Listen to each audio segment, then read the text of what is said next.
wanita itu melihat suaminya sedang didekati oleh seorang wanita yang lebih muda darinya. Pemandangan itu pun membuatnya curiga pada suaminya tersebut. Sampai di rumah, wanita itu menanyakan kejadian tersebut kepada suaminya itu. Namun, suaminya menjawab, "Sebagai tim dalam grup musik, dia wajar bertanya kepadaku. Kami hanya membahas masalah pekerjaan saja." Tidak lebih, ujarnya kepada wanita itu. Namun, wanita itu tetap ragu kepadanya. Kemudian, bersama sahabatnya, dia merancang sebuah pembangunan ruang rahasia di dalam rumahnya, tanpa sepengetahuan suaminya. Wanita itu merancangnya agar semua suara di rumah itu bisa terdengar dari ruangan rahasia tersebut, dan semua aktivitas bisa dilihat langsung dari kaca dalam ruangan itu.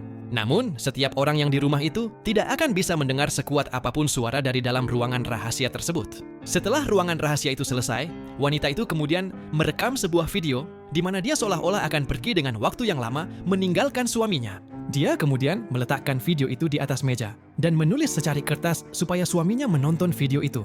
Setelah itu, dia bersama sahabatnya mempersiapkan makanan, minuman, dan pakaian sebagai bekalnya untuk beberapa hari di dalam ruangan itu.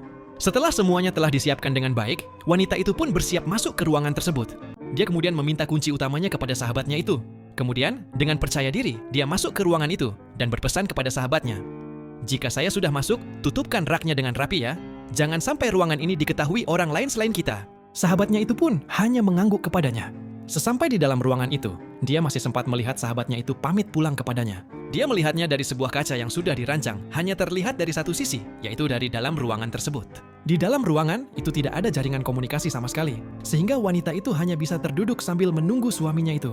Saat suaminya pulang, wanita itu pun langsung bergegas untuk menyaksikan bagaimana reaksi suaminya itu ketika dirinya tidak berada di rumah. Melihat suaminya itu begitu serius saat menyimak videonya tersebut, dia pun menertawakannya. Namun, saat suaminya itu masuk ke kamar tidur, wanita itu melihat suaminya itu begitu sedih oleh karena kepergiannya. Wanita itu pun melihat ketulusan suaminya itu ternyata tidak pura-pura. Dia pun senyum kegirangan melihat ekspresi suaminya itu. Karena sudah menyaksikan ketulusan suaminya, dia pun bermaksud untuk segera keluar dari ruangan itu dan menyudahi tindakan jahilnya tersebut. Dia kemudian mengambil kunci yang diletakkannya di dalam tasnya dengan maksud untuk membuka pintu itu. Tapi, saat dia hendak membuka pintu itu, kunci tersebut tidak cocok dengan pintu tersebut yang membuatnya sedikit panik.